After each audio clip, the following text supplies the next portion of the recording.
बँकेची नावं येतात का या भीतीमुळे मार्केटमध्ये प्रॉफिट बुकिंग म्हणा किंवा फ्रेश सेलिंग होत आहे आणि त्याचे पडसाद आपल्या इथेही पडतायत.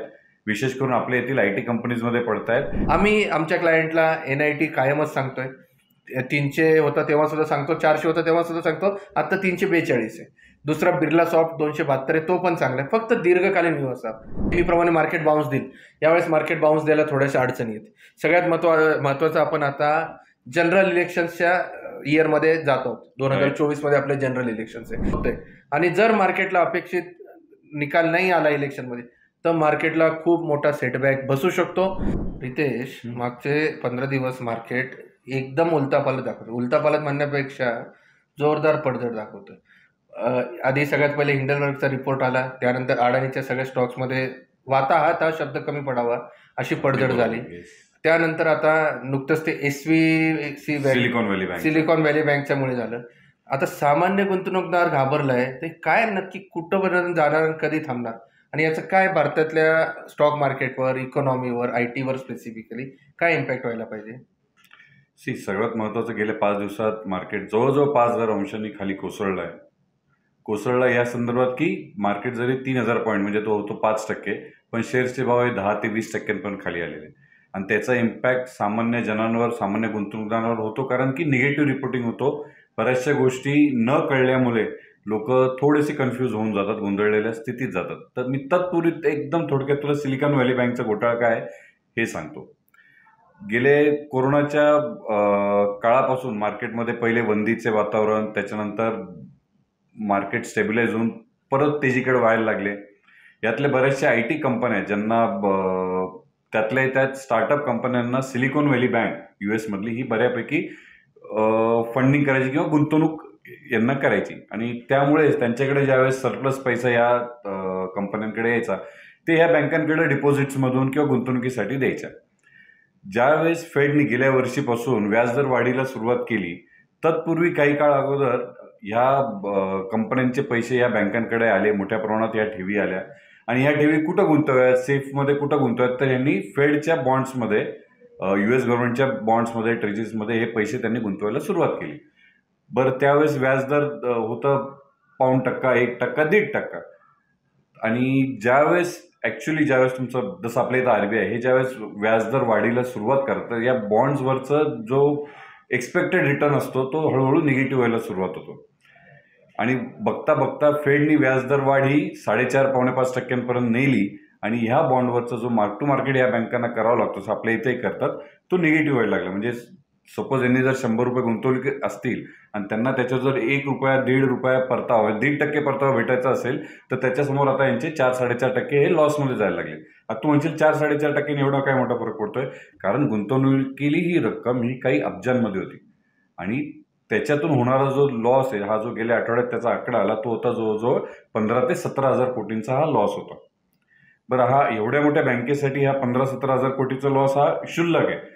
पण बँकेकडून चूक झाली की हा लॉस भरून काढण्यासाठी त्यांनी त्यांचे काही शेअर्स बाजारात विक्रीसाठी काढले आणि हे शेअर्स त्यांनी बाजारात विक्रीसाठी काढल्यामुळे बाजार झाला पॅनिक की बँकेत काही नवीन घोटाळा होतोय का, बँकेला अचानक एवढ्या मोठ्या पैशांची तरतूद का करावी लागते. आणि ह्या पॅनिकमध्ये जशी ती आपली लहानपणाची आपण गोष्ट ऐकली होती, आभाळ कोसळलं, सशाची गोष्ट होती, आभाळ कोसळलं, त्याप्रमाणे मार्केटने रिॲक्शन दिलं आणि मार्केट कोसळायला सुरुवात झाली. नाही, पण हे फक्त बँकेचं वर्किंगचं फेल्युअर नाही म्हणता येईल, यात मॅनेजमेंट सुद्धा कल्प्रिट दिसून येते. कारण की त्यांचे मॅनेजमेंट टीमच्या अनेक लोकांनी मोठ्या प्रमाणात शेअर विक्री मागच्या काही महिन्यात केलेली आहे. याचाच अर्थ त्यांना नक्की कुठे ना कुठे अंदाज होता. तर आपल्या भारतात रेग्युलेटरी अथॉरिटी जसे असतात, SEBI, RBI, या मग बऱ्यापैकी चांगल्या प्रमाणे काम करतात अमेरिकेपेक्षा, असं म्हणण्याची वेळ आली. कोणे एकेकाळी आपण अमेरिकेला फॉलो करायचो आणि आज आपली रेग्युलेटरी एवढी स्ट्रॉंग आहे की आपल्याकडे जर असं काही झालं असतं तर लगेच डिस्क्लोजर द्यावे लागतात. तर तिथे डिस्क्लोजर सिस्टीम नाही का? तिथं एक कंपल्सरी नाही. आणि एक इंटरेस्टिंग गोष्ट आजच कळाली आहे की या कंपनीतले टॉप मॅनेजमेंट मधले, मार्केटिंग हेड मधले या लोकांनी गेल्या 6 महिन्यात जवळजवळ त्यांची जी काही होल्डिंग होती त्यातले 30-35% शेअर हे ओपन मार्केटमध्ये विकलेत. याचाच अर्थ असा होतो की कुठेतरी माशी शिंकलेली आहे. आता हे येणाऱ्या काळात काय खरं कुठं ते कळेल.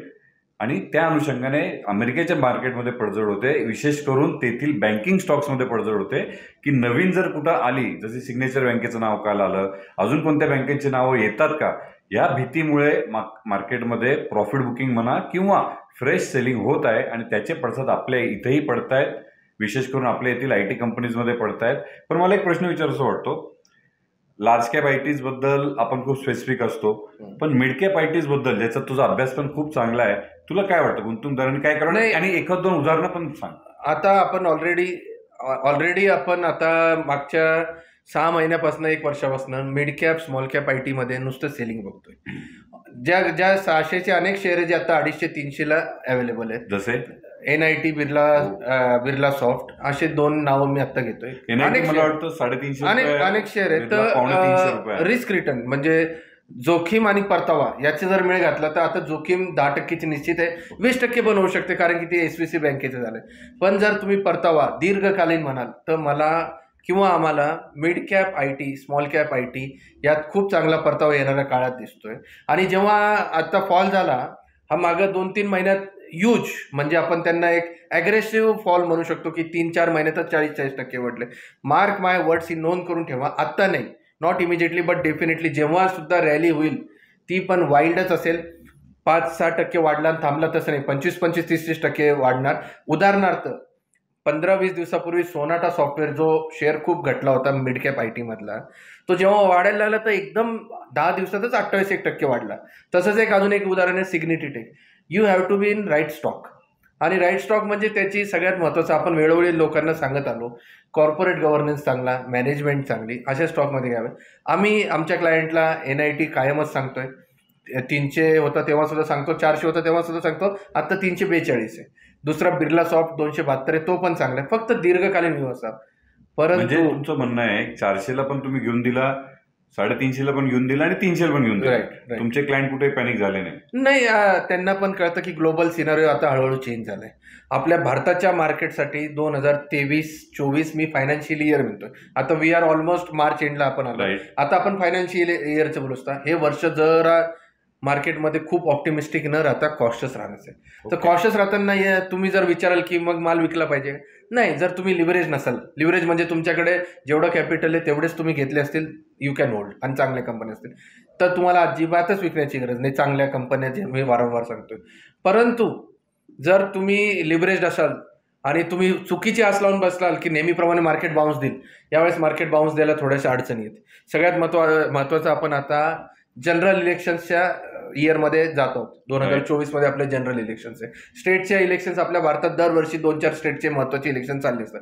त्याचा इम्पॅक्ट व्हेरी टेम्पररी असतो, पण जनरल इलेक्शनचा इम्पॅक्ट हा मोठा असतो. 2024चे जनरल इलेक्शन मार्केट खूप खूप जवळून बघतंय आणि जर मार्केटला अपेक्षित निकाल नाही आला इलेक्शनमध्ये तर मार्केटला खूप मोठा सेटबॅक बसू शकतो.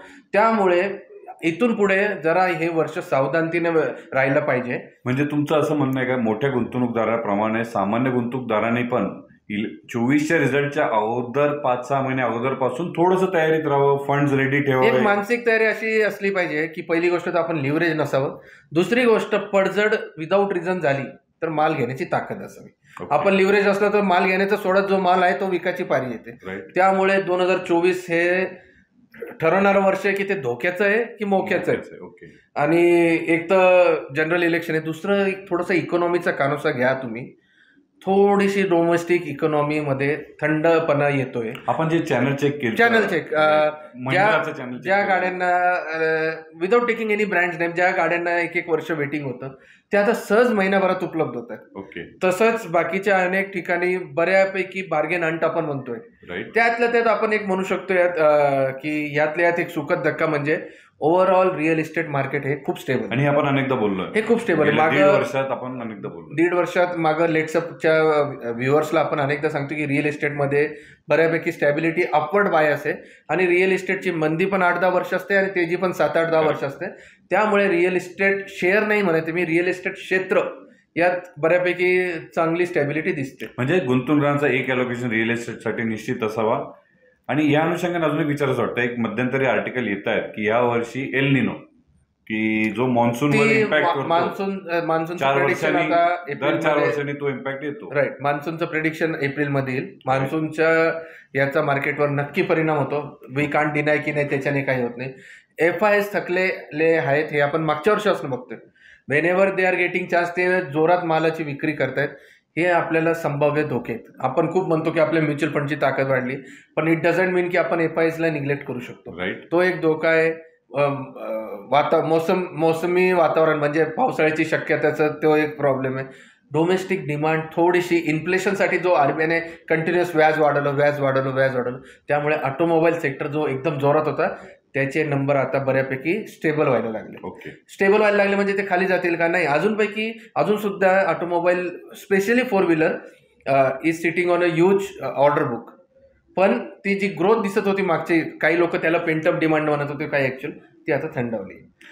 तर थोडक्यात जर तुम्ही विचार कराल की इथून पुढे काय, तर हे वर्ष पूर्ण कॉशियस राहायला पाहिजे. ओके. Cautiously optimistic. एकदम बरोबर. Cautiously optimistic. उगाच आपल्याकडे फंड्स आले आणि काहीतरी घ्यायलाच पाहिजे अशापेक्षा तुम्ही फंड्स आले तर कॅशवर बसा, योग्य ऑपॉर्च्युनिटीची सर्च करा. जो शेअर 100 रुपयाला भेटत होता तो 75ला भेटल्यास काय वाईट आहे. त्यामुळे पेशन्स असला पाहिजे, घेण्याची घाई करू नये, लॉसमध्ये विकण्याचा आतताईपणाही करू नये.